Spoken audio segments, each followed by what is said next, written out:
తెలుసుకున్నాడు. ఇప్పుడు దేవుడు ఏం చెప్పాలో తెలియని పరిస్థితి అయిపోయింది. దాక్కునే పరిస్థితి వచ్చేసింది. యేసయ్య దేవుడు అతను ఎదురుగుంట పరిగెట్టే వాళ్ళు యెహోవా స్వరమును విని తోట మధ్యలోకి చెట్ల మధ్యలోకి వెళ్ళి దాక్కునేటువంటి పరిస్థితి వచ్చింది. దేవుడు వచ్చి అడిగితే ఏవేవో చెప్తా ఉన్నారు. మరి అవను అడిగితే అంటుంది సాతాను మోసం చేసింది. ఆదామును అడుగుతూ అంటున్నాడు, నువ్వు నాకు ఇచ్చావు కదా భార్య అని, చాలా మంచిదని, నీ పక్కటెముకని ఇచ్చావు కదా, ఇప్పుడు మన పక్కలో మేకై కూర్చుంది, నేను చెప్పినా వినకుండా తిన్నది కాకుండా నన్ను తినిపించేసింది అని ఏడుతున్నాడట.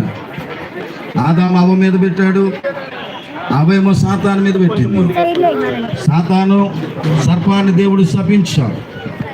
అయితే 17వ వచనంలోకి వెళ్ళేసరికి ఒక మాట రాయబడి ఉంది. 3వ అధ్యాయము 17వ వచనంలో ఆదికాండములో నీవు నీ భార్య మాట విని అని రాయబడి ఉంది. భర్త ఎవరి మాట వినాలి? దేవుడి మాట వినాలి. భార్య ఎవరి మాట వినాలి? భర్త మాట వినాలి.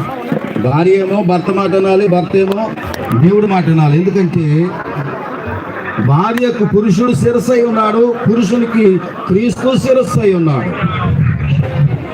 బాడీ భార్య అయితే శిరస్సు ఎవరు? భర్తట.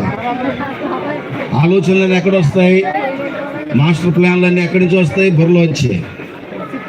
గట్టి బుర్ర అంటూ ఉంటారు, చాలా పెద్ద బుర్ర అంటూ ఉంటారు.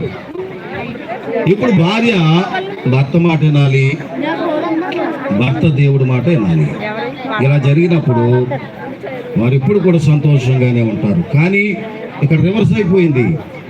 దేవుడు అంటున్నాడు, నీ భార్య మాట విన్నావు, నువ్వు నా మాట లేదు, నేను వద్దని చెప్పిన ఆ యొక్క చెట్టు ఫలాన్ని నీవు తిన్నావు, నీ భార్య మాట విన్నావు, నేను వద్దన్నది తిన్నావు, కాబట్టి నీవు నీ నిమిత్తం నేల శాపించబడుతుంది. శాపనాకారాలన్నీ అక్కడి నుంచి వచ్చాయి, సైతాను చేసిన పనుల నుంచి.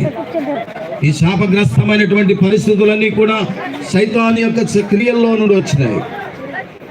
ఇప్పుడు మనము చందు కావేరి ఇద్దరు కూడా ప్రభు వైపు చూస్తూ యేసయ్య చెప్పినట్లుగా ఎదురు కలిసి బైబిల్ చదువుకుంటూ, ఇప్పుడు దాకా డిగ్రీ చదువుకున్నారు, పర్లేదు, మరి ఇంకా ఏం చదివారు? మరి ఏ డిగ్రీలు చదివారు, కానీ ఇప్పుడు ఏం చేయాలి? ఏం చదవాలి?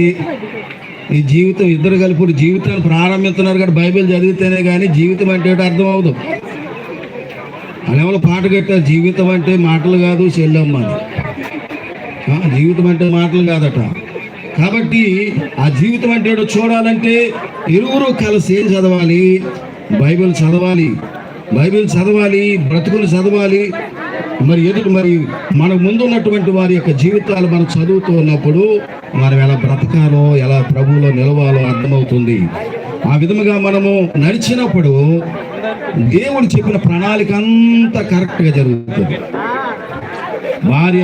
భర్త భార్యను ప్రేమించాలి, భార్య భర్తకు లోబడాలి, భార్య భర్తకు భయపడాలి. ఎంతగా భయపడాలంటే ప్రభువుకు లోబడాలట, దేవునికి భయపడినట్లుగా భర్తకు భయపడాలని వ్రాయబడి ఉంది. ఇంకా చాలా విషయాలు ఉన్నాయి, కానీ మరి వివాహానికి మనం సమయం ఇద్దాం. మరి ఈలోపు మరి వంట కార్యక్రమాలన్నీ కూడా ముగించబడతాయి. మరి చక్కగా భోజనాలు చేసి వెళ్తుంది. కానీ మరి ఇప్పుడు దేవుని మాట వినాలి. ఒక్క మాటగా మరి చందు కావేరి అంతే వివాహం అయినటువంటి వారు, ఇక్కడ ఉన్నటువంటి వారి జీవితాల్లో కలవరం ఉన్నట్లయితే, సమాధానం లేకపోయినట్లయితే ఇద్దరు కలిసి బైబిల్ చదవండి, ఇద్దరు కలిసి ప్రార్థించండి. సమాధానం ఎందుకు చూడతాం. దేవుడి మాట వింటే సంతోషం ఉంటుంది, ఇంటిలో సమాధానం ఉంటుంది. మధ్యలో సైతానును కానీ ఎంటర్ చేసామంటే ఇది నిజమా అని క్వశ్చన్ మార్కెట్ ఎత్తాడు. ఆ క్వశ్చన్ మార్కెట్ అనేక ప్రశ్నలు మనకు లోనికి వచ్చేస్తూ ఉంటాయి. ఆ భర్తను చూసి అనుమానమై అదో ప్రశ్నలు వస్తాయి, కానీ అడగలేము. భార్యను చూసి అనుమానంతో క్వశ్చన్స్ వస్తాయి, అడగలేరు. ఇరువురిలో కూడా కలవరము, సమాధానం లేనటువంటి స్థితి, మానసికంగా ఐక్యత లేనటువంటి, ఏకత్వం లేని స్థితితో కల్పించేస్తాడు సాతానుడు. అందుకే ఇరువురు కూడా దేవుని యొక్క మాటకు లోబడితే సైతాను శోధన తప్పించుకుంటారు. జీవితకాలం అంతా కూడా పిల్ల పాపలతో నూరేళ్ళు అంటారు కదా, మరి నూరేళ్ళు